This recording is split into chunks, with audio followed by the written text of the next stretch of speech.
This week on Q&A, filmmaker Heidi Ewing discusses Detropia, the newly released documentary film she co-directed with Rachel Grady. Segments of the film contain language which may be offensive.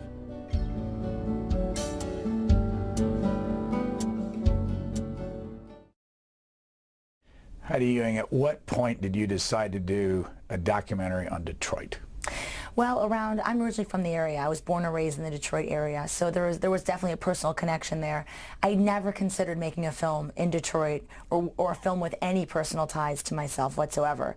But my co-director and I, Rachel, started talking about the city of Detroit in late 2008 because I would return home and things really seemed to be getting worse and worse. And it was already bad when I grew up there in the 80s. So to see the crises sort of spread out further and further into the suburbs, and a lot of people I knew were leaving. And we started discussing what was the future of this place, what would it look like.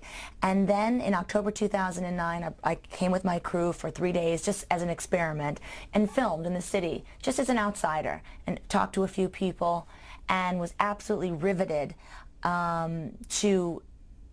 riveted by the people and the place. And I thought, there's definitely a movie here. I'm not sure what it is, but we need to make a film in Detroit. What impact I read that your father had an impact on you watching him and his businesses over the years? That's right. My father had a manufacturing company. Actually, it still has survived. It does fine. And he really, like everyone else in the 80s with the rise of Japan, really had to innovate and come up with new ideas. And he stopped making just nuts and bolts and started making very difficult to create products. He started engineering complicated things that couldn't be replicated or stolen or easily, made overseas. And so that's how his business survived. And so I kind of had a front row seat to what it was like as an American manufacturer growing up in the 80s, and how he survived is really an interesting lesson because it was all about being nimble and agile and innovative, which is what I think Detroit needs and what I think the rest of the country pretty much needs right now. How much of his business partners over the years, or his friends and all around Detroit, moved out of there to Mexico or some other place other than the United States? Well, my dad ran the business with his brothers, with his two brothers, so they were adamant to keep their products made in the United States. However, I would say the vast majority, something like 60% of my father's colleagues went out of business in the 80s and early 90s, partly because of it was just cheaper to make things overseas. Absolutely. How many documentaries have you done already before this one? Wow, a lot. I've been making, my business partner Rachel and I have been making films for over 10 years. This is our 5th documentary feature for theaters, but we've also made a lot of small and large television projects for HBO and A&E, and we make our living in the nonfiction world, which is rare and lucky. Where are you based? New York City and Lower East Side. Which of those 10 documentaries made it the biggest? Jesus Camp. We made a film called Jesus Camp, which not only was nominated for the Academy Award, we lost to Al Gore in Convenient Truth. It was a terrible year to be nominated for an Oscar. We all knew we were going to lose. But it was a film not only that got nominated for an Oscar, but that really, really sort of struck a nerve. It was really a look at the evangelical right through the eyes of children who attend a summer camp and are being homeschooled, and creationism, etc. And it was really at the time, in 2007, a real window into this world that heretofore hadn't really been investigated. And we didn't pass judgment on the kids or the families in the film. That's not what we do. But it really just was sort of eye-opening for a lot of people to realize, to sort of put a face to this sort of nameless, Christian right that people were referring to, and people were saying, oh, the Christian right is responsible for electing George Bush, etc. And it just became this title, this name. And for us, we went in and we met these children and their families, and we realized pretty quickly that these were the so-called foot soldiers for the right wing of the Republican Party, but they also are just believers and religious people, and going to the beat of their own drum. So really it was eye-opening for us, and we really tried to just paint the picture of how things are with these communities without passing any judgment. I saw that documentary, and my question as I was watching is, why did this camp let you in? They're proud of what they do. The families are very proud how they raise their kids. Becky Fisher, who is head of the camp, believes very strongly that she's saving lives, that she's saving souls, that she's bringing children to the Lord. And these people are believers. And actually, when we went to each family's home, long before the film premiered, we make it our business to go and show the final film to the subjects of our films. And the first thing Becky Fisher, the head of the camp, said was, "You kind of watered it down. No one's going to watch this. It's so boring."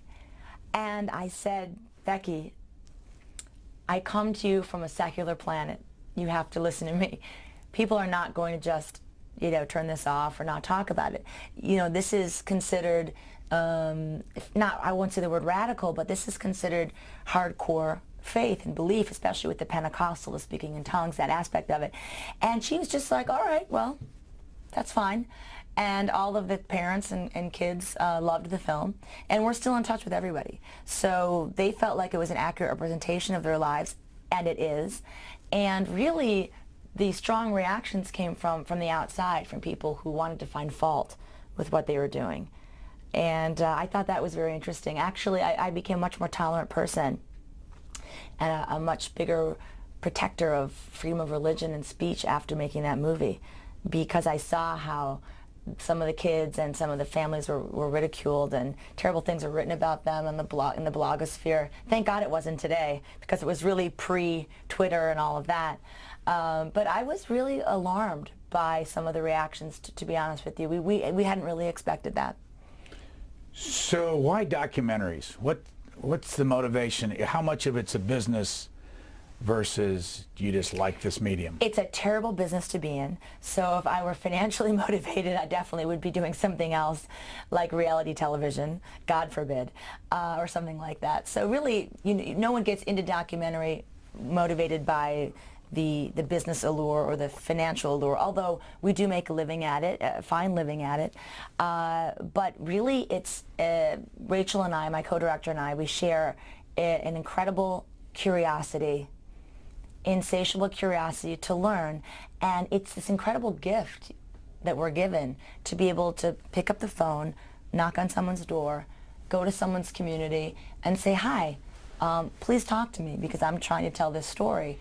And so we end up meeting people and experiencing things that most people never will, and that we never would. So part of it's a little bit selfish, because you're exposed to the world, and especially our country, because we focus mainly on domestic issues, almost exclusively. And so we do it because it becomes an addictive thing. You just want to know more. And the more you learn, the less you know how that goes. And you never run out of topics. And I can't imagine that any scripted film, people would say the kind of things that they say in real life. In fact, with Detropia, with our new film, audience had asked, is anything scripted in the film? And I'm always surprised by the question, because the answer is, of course, no way. But some of the things that are said are so pithy or so right on or so insightful by just regular people that people just can't believe what they're hearing. How did you get the money? For which one? Detropia. For Detropia. Detropia actually was sort of easy to finance, strangely. We pitched the film. It took about 6 months to raise the money, but our two major partners were the Ford Foundation, not Ford Motor Company, Ford Foundation in New York, that obviously has ties to Detroit and works in Detroit and has initiatives in the city of Detroit, and also has a large film arm called Just Films. So they were our major financer of the film, and also PBS, in the form of ITVS, which gives the money on behalf of PBS, was our second biggest funder. And then there's an amalgam of other funders, a private family foundation named Vital Projects, the Sundance Documentary Fund kicked in a little bit of money, and Impact Partners, which is an equity organization that supports philanthropic documentary films. And the collection of us together, they financed the film. No one had editorial control. So that was one of the deals that we had. So we were able to raise the money without having to make promises to anyone, which including PBS, including our eventual broadcaster, which for us was paramount to making this film. Dave Bing is the mayor of Detroit. People will remember him as a National Great Basketball Association, Detroit Pistons. That's right. Washington Bullets, Boston Celtics. What kind of a mayor is he? He's a clean mayor. He's an honest mayor.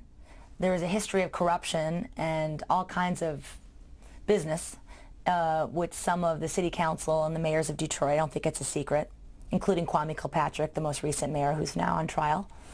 That has served in prison already, too. That's correct. Yeah.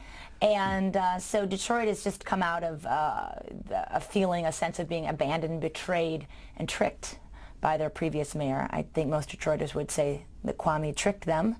And so Dave Bing was really the right answer to Kwame. Dave Bing has the most thankless job in America. The problems this man has been saddled with are almost insurmountable. The city almost declared bankruptcy in April and very narrowly averted it by going into a consent agreement with the state. So Republican Governor Snyder and Mayor Bing are basically co-managing the finances of Detroit. It's a very slow recovery financially. There's still talk of a possible takeover by the state. It would be the largest city ever taken over by a state. Stockton, California looks like right now it might be the largest at 300,000 people. But Mayor Bing is an honest man. I don't know if he's a fantastic, charismatic leader.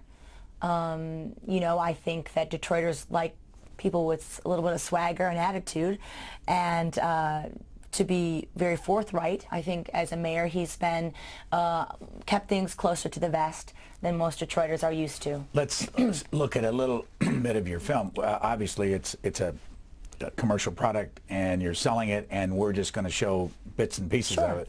But just before we go on, if people want to see this, or they want to see Jesus Camp or any of your other documentaries, how can they get them? Well, Detropia is playing in theaters across the country right now. It's in over 50 cities. And if people go to detropiathefilm.com, they can see if it's in their city. But it's in all the major markets and secondary markets, D.C., New York, L.A., San Francisco, Philadelphia, Baltimore, etc. And so it's a very cinematic experience. So I hope people see it on the big screen. All of our other films you can see on Netflix or online. Go to our website, Loki Films. And this film, Detropia, also in around January will be on DVD. All right, we'll just run this opening. You can explain what's going on here. Okay. This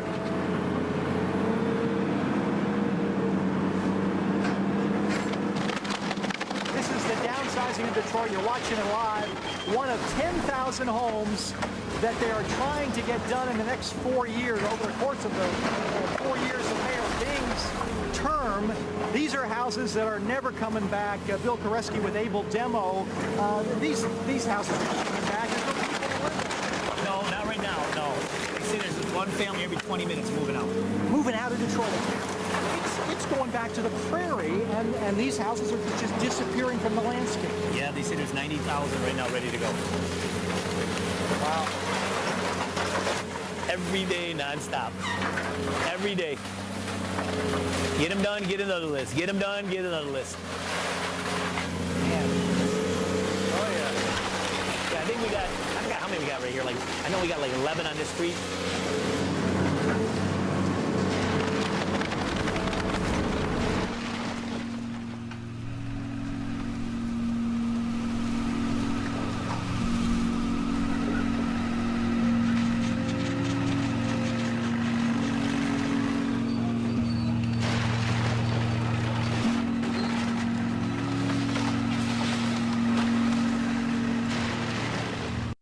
This is early in the documentary. Why? It's very early. It's very early in the film. It's very important to set the stage to acclimate the audience to the situation we're dealing with, that Detroit's dealing with. We chose a scene that is played out many, many, many times all day long, all over the place, in every season. So we didn't start with something that was so provocative that we happened to capture it. This is something that we saw hundreds and hundreds of times happening. You almost don't see it anymore when you drive through Detroit. There's always a building coming down, and these buildings really must come down because they're not being occupied. They're dangerous structures. There's drug activity inside. The city is doing what it must. It's still alarming at first to see so much going away. You point out that Detroit used to have close to 2 million people, and now it's got 700,000. What happened to the population? The population, well, you know, many people left. They didn't all leave the state. At least 1 million people moved to the suburbs of Detroit, including my parents, who were part of that so-called white flight out of Detroit after the riots in 1967.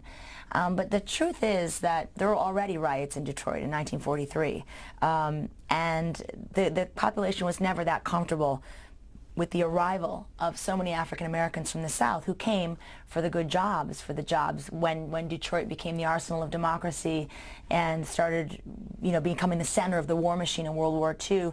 Even more people that had already come, it had already started the Great Migration to work in the factories. More and more people came, and the white population was never that comfortable with that. So segregation is a very real part of the Detroit past, and so the exodus had already started, really, in the 40s and 50s, and then with the riots it just was really almost the final point. At 82% plus African Americans in Detroit, it is the most African American city in the United States, is it? I'm not quite sure. It's up there. I'm not sure if it's the #1. I'm not exactly sure. What's Washington, D.C.? No, it's much lower than that. Is it? Yeah, I think it's down in close to 60, 55%. I believe it's one of the top. And yeah. the reason I asked that is as you went about your task, white woman partner, white woman director, what was the reaction to you?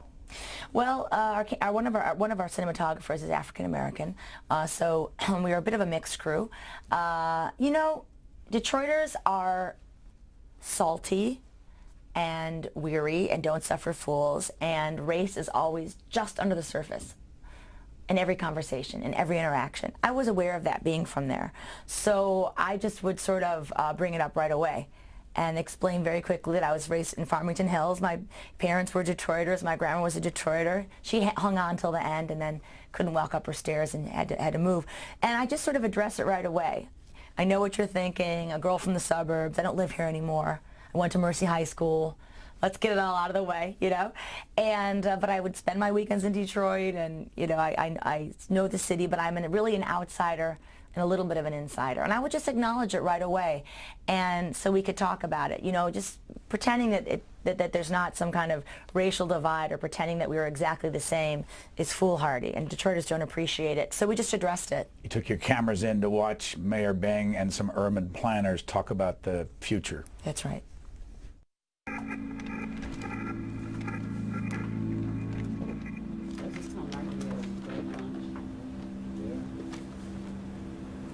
What we're seeing is that virtually the entire city is illustrating some level of population decline. Over the last 50 years, we've lost about 50% of our population.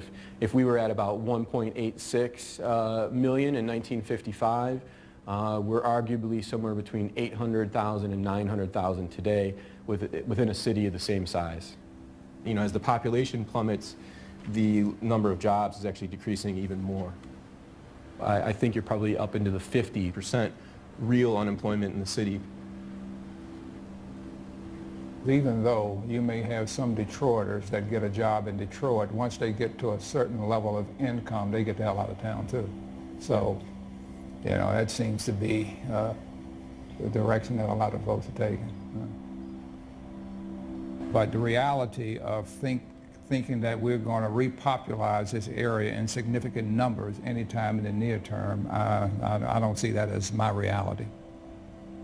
When do we think we'll be able to identify those neighborhoods we deem to be stable, where you really want to make your investments? We have to start doing something. That's got to happen. Otherwise, we'll lose the people. A part of what I noticed in watching the documentary is it's dark. You don't seem to use much artificial light, and you certainly didn't in there, I assume. We don't use lights at all. It's all natural light. That was a very dark space, unfortunately. We didn't do that on purpose. But, you know, there is a quality to that scene that is hunkering down, trying to solve the problem, leaning in. What are we going to do? This is what we're dealt with. So in a way, the look fit well with this particular scene, because the city is trying to figure out what to do, and these problems are multifaceted, and they're trying the best they can, but there's only so much an administration can do in light of this kind of breadth of problem. How did you pick the people you featured? It was very difficult. We met so many people. Detroiters, you know, we would start by asking some reporters and some friends, and we'd say, if you were making a film in Detroit, who are the 10 people that you absolutely would not miss? You know, who are we going to miss that we shouldn't miss? We would get their list of 10. We would go to those 10, etc. So we ended up meeting many hundreds of people, and eventually we sorted out the chorus of people that we thought could best tell the story. And who we ended up filming mainly are Detroiters who, middle-class Detroiters, who could leave but have chosen not to. The majority of our characters really could go. Actually, there was a poll taken 2 days ago in the Detroit News, very startling poll, that that people responded to and said 50% of Detroiters, if they could leave tomorrow, would leave. And 40% say they intend to leave in the next 5 years.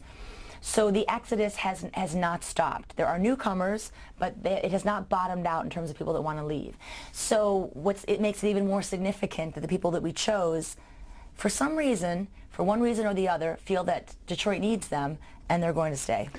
You mentioned this earlier. What impact did the riots of 1967 have on the city?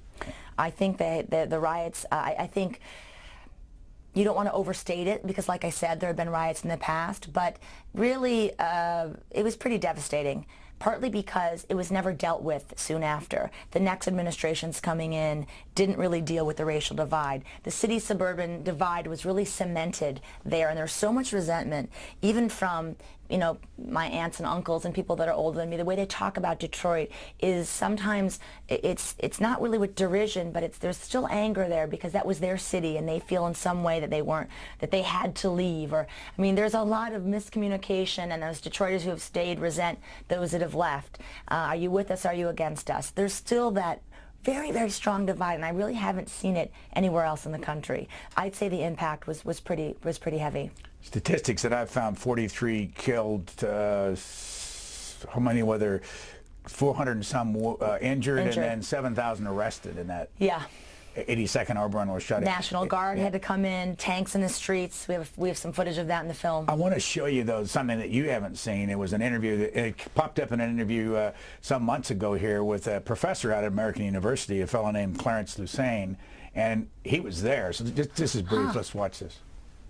It started on a Saturday night, and we had spent all day Saturday in Canada. Often people in Detroit cross the bridge and go fishing. And when we got back, there was a full-blown riot going on. And it was a very, very hot evening. I was probably about 12 or so then. And nobody was inside. And at one point, my mother, my sister, and I walked down a couple of blocks to this sort of main intersection where there were just hundreds and hundreds and hundreds of people.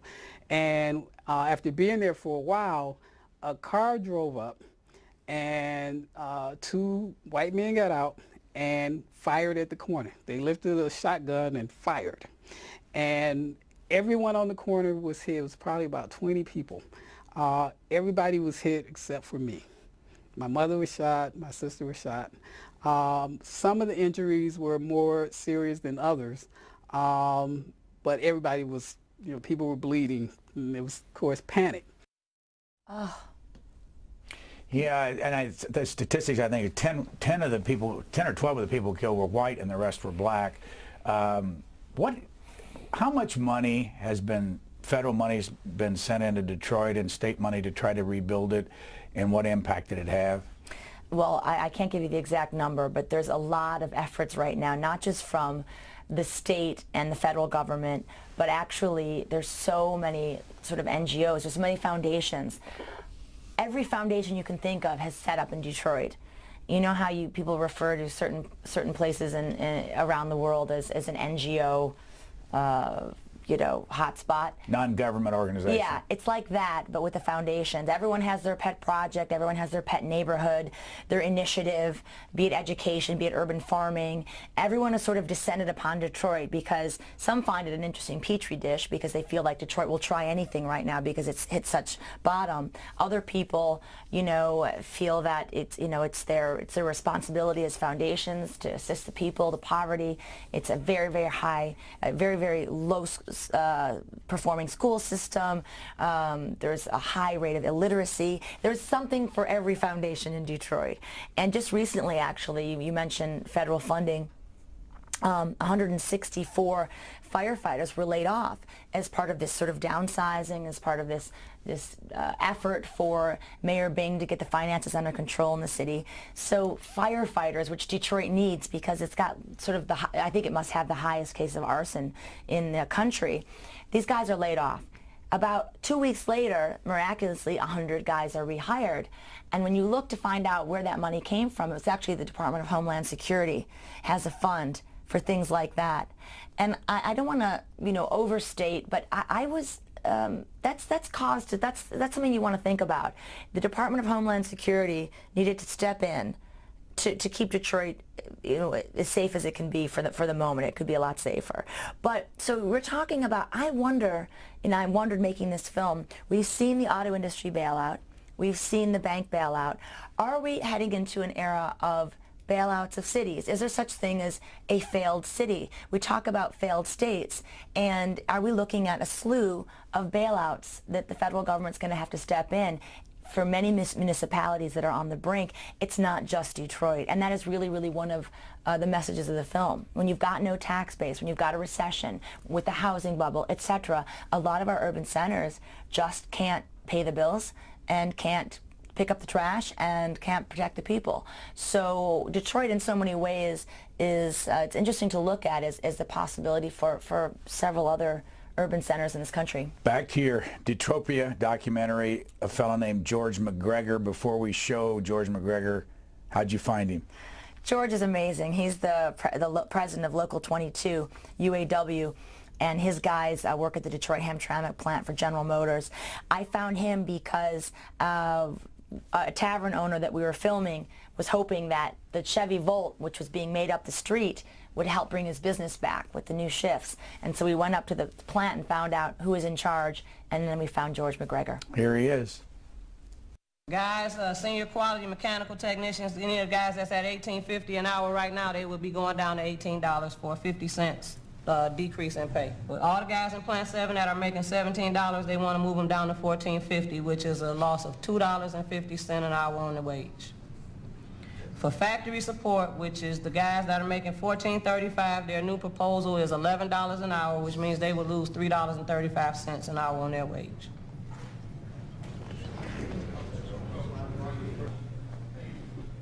I asked him, I said, how do I sit down with one of my members who's already scuffling and making $14.35, sit at the table with their family, and got to tell them that my union and I agreed to take a $3.35 pay cut. I asked her that. I said, I told you guys if we negotiate any kind of agreement, it's going to be a livable wage. What did she tell us about a livable wage, Nicole? I don't care about your guys having a livable wage. Point blank. I mean, why? To beat us down? What? I mean, this is ridiculous. Why? Humiliate us. What? Why? What good is that? What do you think you're going to feel every day going into work? They don't care. That's the biggest problem. How much do they blame the North American Free Trade Agreement for this? There's a lot of talk of NAFTA. They're still chewing over NAFTA in Detroit more than any place else. But I mean, a lot of this plant they're talking about shuts down. Yes, and basically the men are rehired in Mexico. American Axle moved all of its operations to Mexico. It had already moved most of its operations, and then this was sort of the last plant that was opened. And when you look at what the employees are making in the Mexican plant, I believe it's $3.52 an hour all in. So there was no wage these guys could have actually accepted, I believe, that would have convinced or persuaded this company to stay.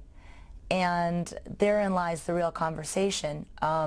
We need to bring the corporate America to the table in some kind of way, because if it's just going to be on price, then everyone will just get laid off, because these guys can't live on $3.52.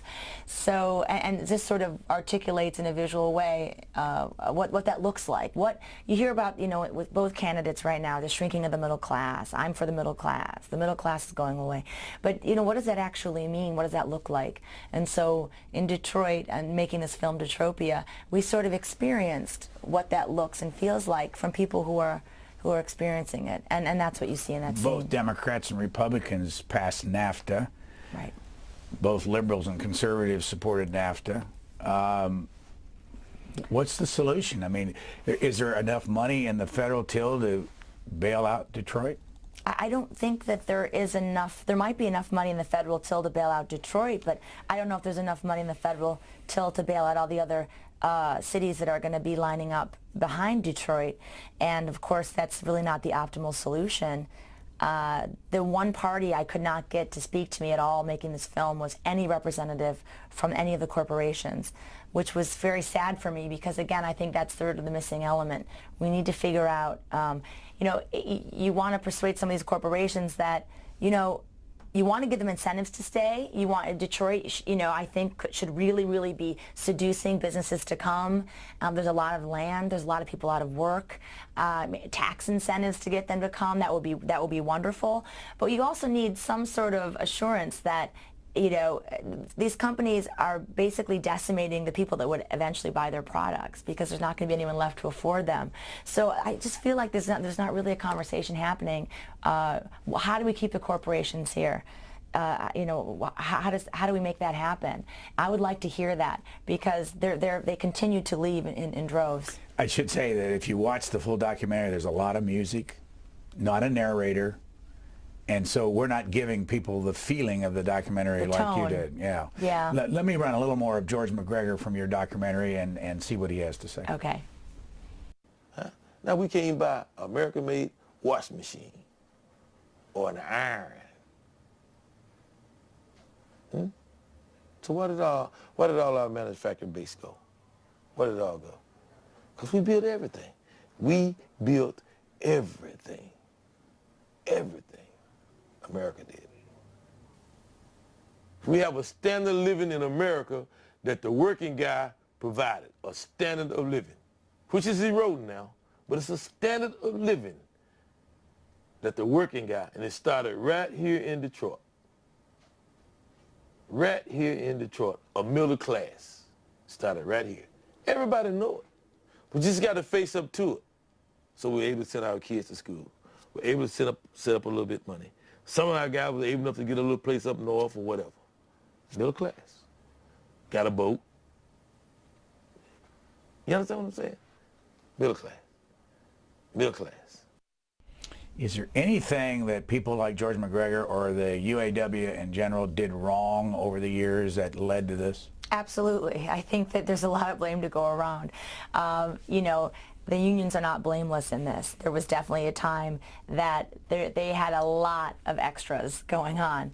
I mean, actually, George described, we weren't able to use it in the film, but he described a program called the Homework Hotline, so that every employee's child at General Motors could call a 24-hour hotline and get help with their homework, and there was someone there to help them with it. Now, that's really nice, but that costs money.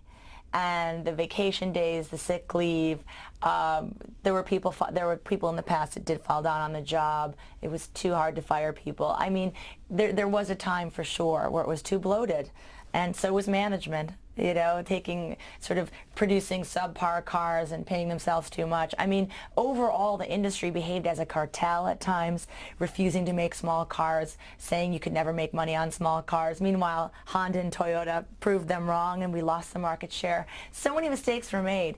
But I have to say, what we did learn making this film, of course, just the basics, which is that, after the bailout, the UAW did agree to take a 50% wage cut for all the new hires. So the incoming wage went from $28 to $14. So I feel at this point it has slimmed down, it's gotten leaner, and I think the UAW has taken its lumps, and I don't know if that'll be enough for they say the industry is roaring back, but we'll never regain the market share that we lost, I don't believe. And it's funny because people say, well, they say that the auto industry is posting these huge profits, but we don't really understand that that does not translate into a mass amount of jobs anymore. So in terms of employment, they'll never be able to employ the way they used to. We need new industry. Where did you get your training for this? Making documentaries? Uh-huh.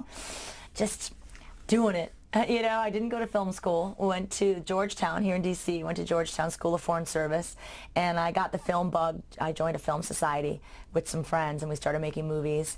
And I changed my mind and decided I'd be a terrible diplomat, and instead of trying to join the State Department, I moved to Los Angeles and worked. I apprenticed for years for other filmmakers, documentary filmmakers, always nonfiction. And people who make documentaries usually come at it, the community really comes at it from a variety of backgrounds. Very few of us took the film school route because you need sort of an investigative sense, you need patience, you need to be a good listener to conduct a good interview, you need to be persuasive, you need to have an ear for material, an eye for material. So it's an amalgam of skills. How many hours did you shoot?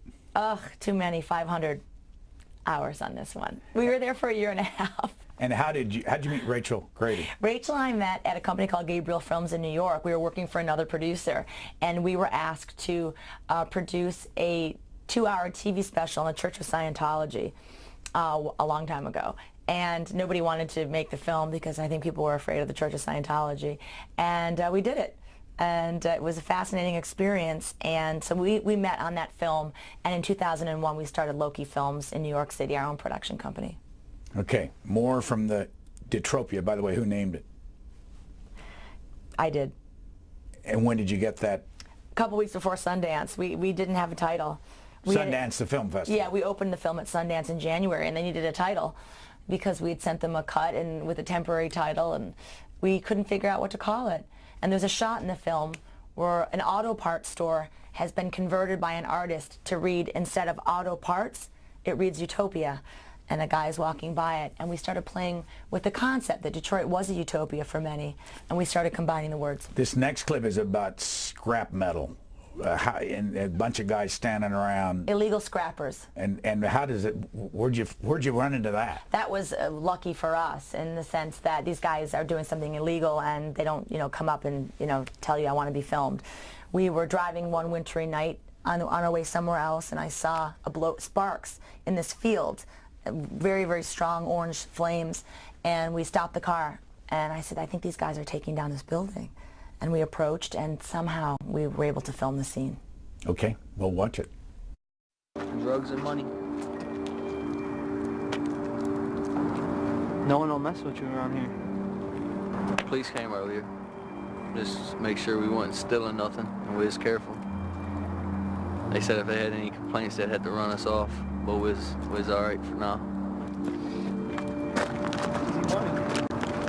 Easy money. And the economy's shit. Can't get a job. For this still, we're getting 11 cents a pound, but if you take in copper, you get like $2.50 a pound. It goes somewhere and gets melted. It can go all over, wherever. It go wherever. China. Why is it going to China? So they can make shit and send it back here and sell it for more.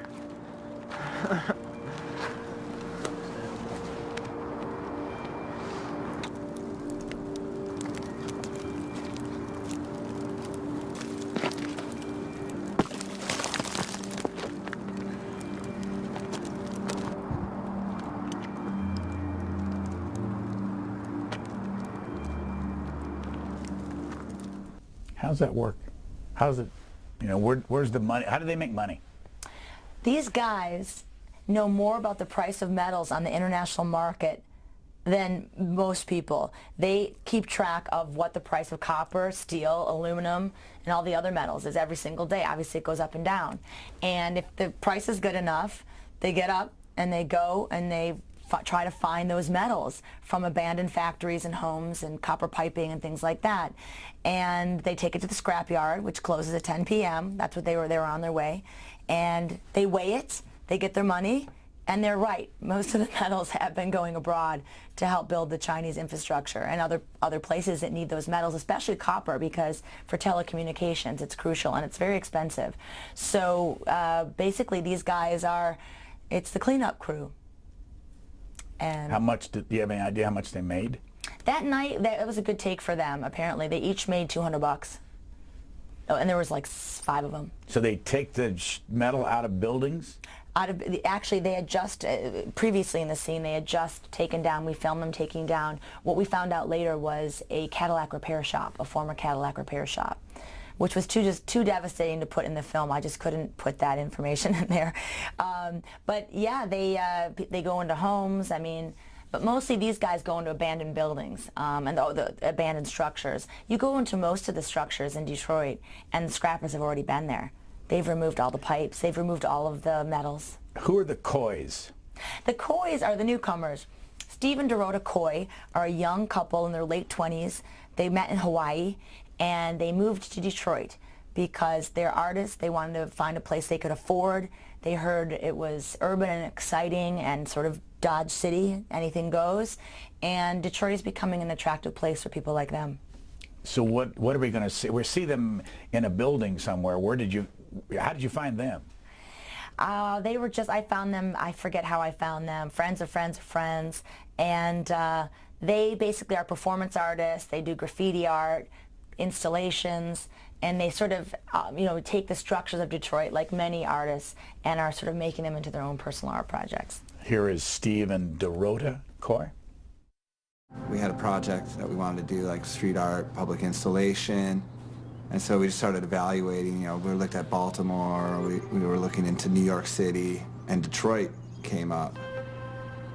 And I knew that's one thing Detroit had an abundance of was space and old warehouses.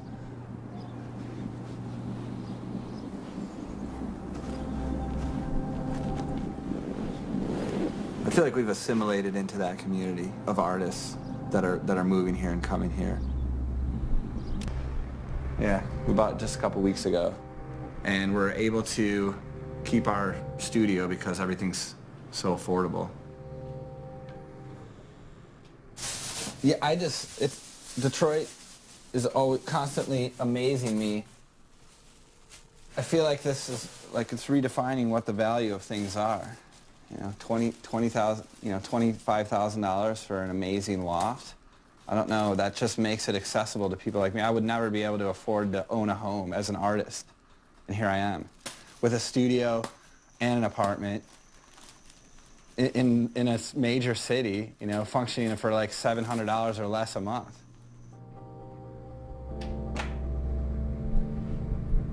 We can experiment here, because if we fail, we haven't really fallen anywhere. What's your sense of how many people would do what they're doing? I think there's been about 50,000 people that have come in the last 5 years. To Detroit? I believe. I hope I didn't get that number wrong. You're going to have to double check it. But it's hard to tell how many have come over the last 5 years, I think. I know that it's been a 59% increase in a young population coming in the last 5 years to Detroit. Will they stay? I don't know. A lot of them work in restaurants or coffee shops or don't have to work because the rent is so cheap. When they have children, will they send their children to those public schools? It's a very unknown thing, but it's a very interesting trend because I think that what we're seeing is young college-educated, mostly Caucasian kids who would have moved to Chicago or New York or Philadelphia or Los Angeles can't afford it because they're not finding employment. But a place like Detroit is a place that needs them. They can sort of make a mark. They can live for super cheap. They can have a loft. They can mingle with other people their own age. So there is a community growing in very specific neighborhoods in Midtown Detroit. And it's become a trendy thing. I just don't know if it's a trend that's going to be long term. You said you grew up in Farmington Hills? That's right. What's that like? How far is it from downtown Detroit? 25-minute drive from downtown Detroit, 25, 30-minute drive. It's about 5 miles. I grew up 5 miles actually from the city limits of Detroit. I grew up on 12 Mile. And it's a world away. This is, it's a world away. It's got, suburban accoutrements and box stores and coffee shops, and it's decent public schools. And it's interesting, when I grew up it was mostly Caucasian people there, and all the suburbs in the area are much more mixed now, which I think is a good thing, partly because the black middle class made an exodus out of Detroit and has also moved to the suburbs. At first it was just the white folks, and then it was the black middle class. As Mayor Bing said in that clip, most people that could leave have left. Why should Detroit be saved? Why should there be a lot of money pumped in there? I don't think this country is willing to let Detroit go. And it might be for reasons of nostalgia. It might be for reasons of pride. If I made a film called Indianapolis Topia, you wouldn't have had me on probably. We wouldn't be here talking. No one would have seen it. It's Detroit. It is a piece of Detroit in everyone's garage. It holds a special place, a mythic place. Does it deservedly have that place? I don't know. It's just, this country will not allow Detroit to be completely abandoned and to fail. I don't think it's going to happen. I think it's a point of personal pride. It's the same reason that we have an American auto industry that no one really wanted to allow to go bankrupt. So what changed? You lived there what year?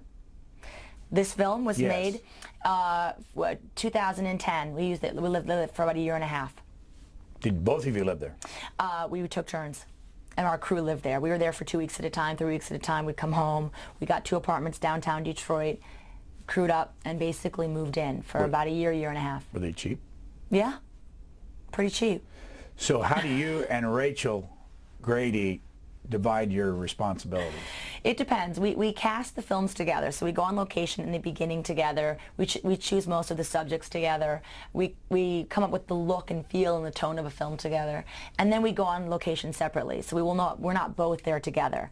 It's better to have one person in the field, and then the other person has a much more objective view of the material when she watches it later. So I'll watch the material that she filmed, and she'll watch the material that I filmed, and then we show our favorite pieces to the editor, and then she weighs in. She's a major collaborator of ours, Enot Seedy, and that way we try to sift through so that only the A scenes, the best scenes, make it into a film. Do you both have families? Do you mean your own children or anything like that? Rachel actually had a baby the first week of production that began, so she was on location a little bit less because of that. I don't have children. I have a husband, and she has a child, and so, yeah.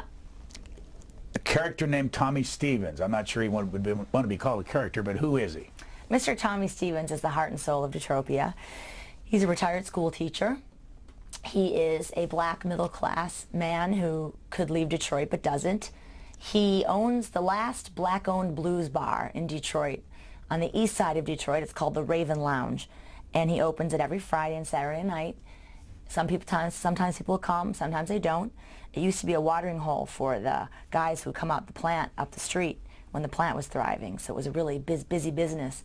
And he's watched as the industry has failed. He's watched his client base, customers go away. So he's really an interesting guy to look at because of his proximity to the plant, and just because he's an amazing street philosopher and is on his own journey of exploration in the movie. Here's just a brief 40 seconds of Tommy Stevens.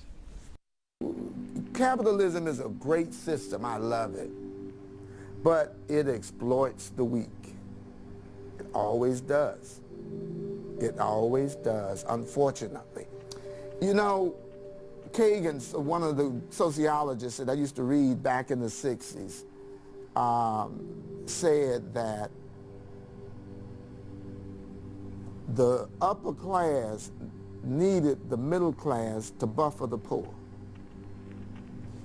That if you take the middle class away, the upper class will spawn and will have problems from your lower class. You got to think about it now. Only 2% of Americans exceed $300,000 a year. Only 2%. So if you wipe out the middle class there, then are you going to have 98% of poor folk in this city? I mean, this country? What do you think of his philosophy there? Well, he ends up saying that if there's no buffer between the rich and the poor, the only thing left is revolution. That's his big line in the film. He's not calling for revolution or riots. The man is observing that at some point, this is going to break. At some point, when you've got the amount of jobless people, if it's still on, it goes on the rise, and people have lost their dignity and their ability to provide, you know, there's an economic revolution that's a possibility. And he said this a year before the Occupy Wall Street. It was so prescient. It was interesting. Of course, Occupy Wall Street didn't go anywhere. But the idea that there would be this conversation happening and roiling in this country, I think he observed that. You know, I think he is somebody who articulates what a lot of people are feeling, which is that somehow just, you know, working hard and doing the right thing and keeping your head down and putting in the hours that used to translate into at least a decent lifestyle. That was some sort of a guarantee. Maybe it was never a guarantee. We imagined it to be a guarantee. I think maybe that's what happened. But the other shoe is dropped.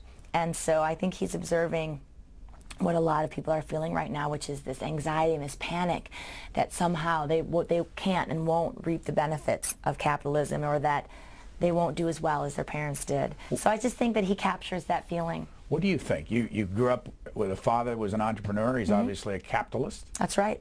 And a Republican. And there you see the inner city, and you have this man had a business too. That's right, and he still owns that business. He's a great businessman. He buys houses in Detroit also, you see in the film, and he renovates them and rents them to people. He's a business guy, and he does love capitalism. He believes in it. He believes in the free markets. And he believes in the free markets, and yet identifies that something's broken and that, you know, we need to find a way out of this. You know, the thing is, you brought up NAFTA earlier, and look, I'm not an economist, I'm a filmmaker, but the idea that I think we believed that we didn't need those jobs anymore. We didn't need those dirty jobs. We didn't need those manufacturing jobs. We could do better. The service economy was on the horizon, or something better was on the way. So why not let those jobs go? I think that was short-sighted because we didn't realize that we haven't filled that vortex. We haven't replaced it. And we've been, you know, flailing around trying to figure out what it is. I mean, so many millions of low-skilled or non-skilled people were able to have a decent lifestyle. And now without an education, an excellent even if you have an excellent education, you might not find a job. So it's really this cycles of economy that you see playing out in Detroit. And Mr. Stevens, in his own matter-of-fact way, seems to be making those observations. Is Crystal Starr her real name? Yes. Crystal Starr is her real name, S-T-A-R-R. And who is she? She's a star. She's awesome. She's a Detroiter, born and raised. She's in her late 20s. She's a barista. She's a poet. She's an urban explorer. She's a writer, blogger. She's a young creative person who's trying to stay in Detroit because she loves it and trying to make it ends meet and trying to figure out what's there for her as a young a curious, intelligent person. When you were following her around, how was it set up, and why was she where she was in the old mansion and the theaters? And she told me once, she said, "You suburban kids, you guys had tree houses. Well, we have abandoned buildings, and that's where we explore, and that's where we have our fun." And she goes into buildings all the time. That's her. She was doing it already.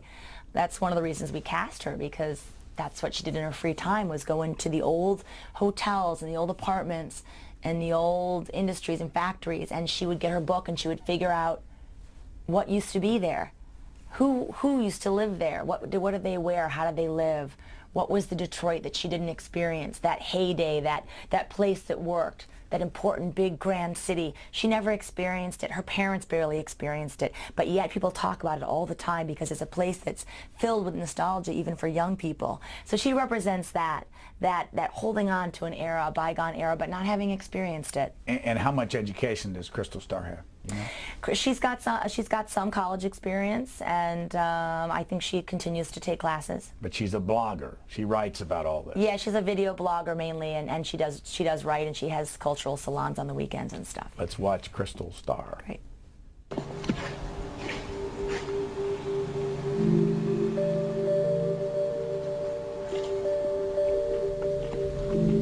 History is just just one of my things, even since grade school. Are you shitting? That's a passion. What was there? Who was there? Wow, it's amazing where you see where they just ripped out the wall because there's copper piping right there.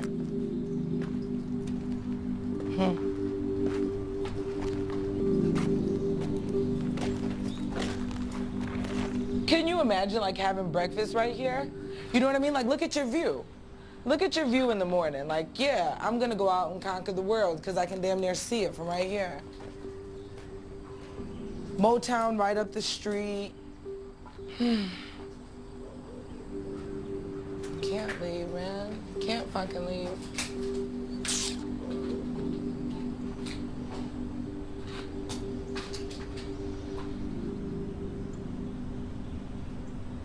I feel like I was maybe here a little while back.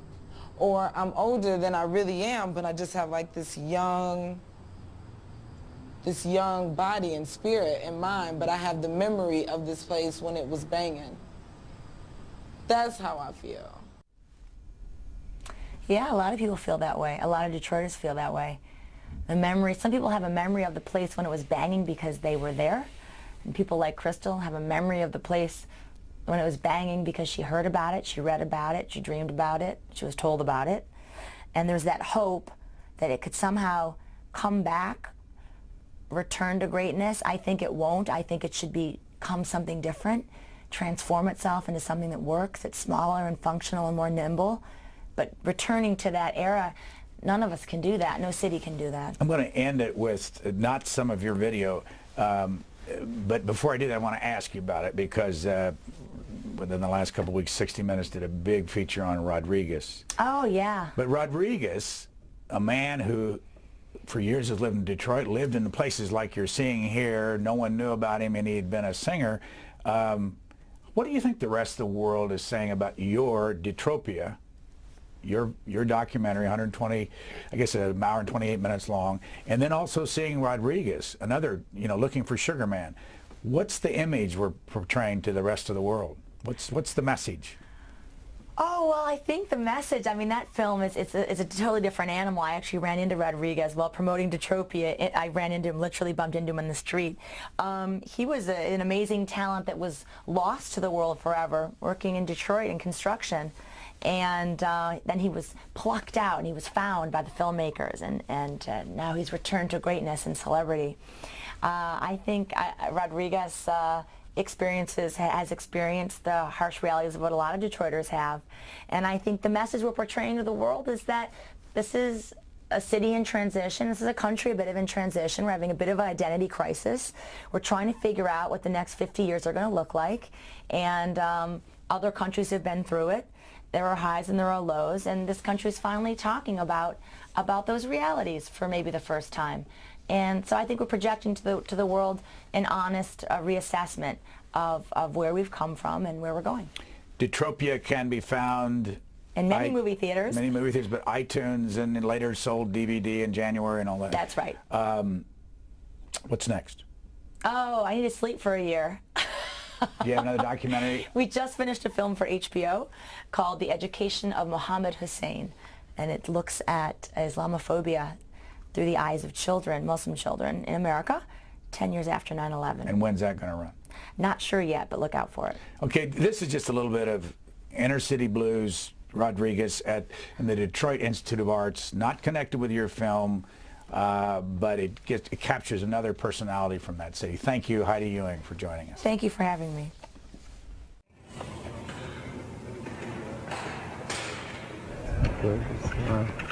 What a setting, eh?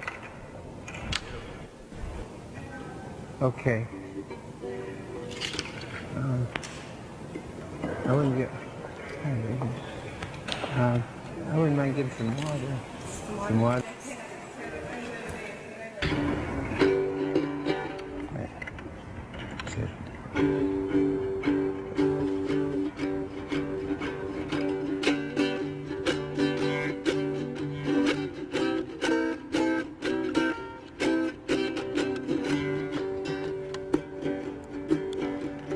Going down a dirty inner city side road, I plotted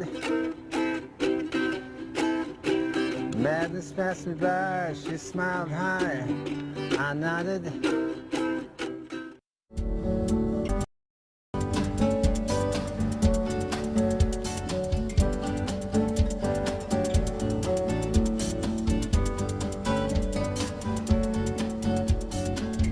For a DVD copy of this program, call 1-877-662-7726. For free transcripts or to give us your comments about this program, visit us at qna.org. Q&A programs are also available as C-SPAN podcasts.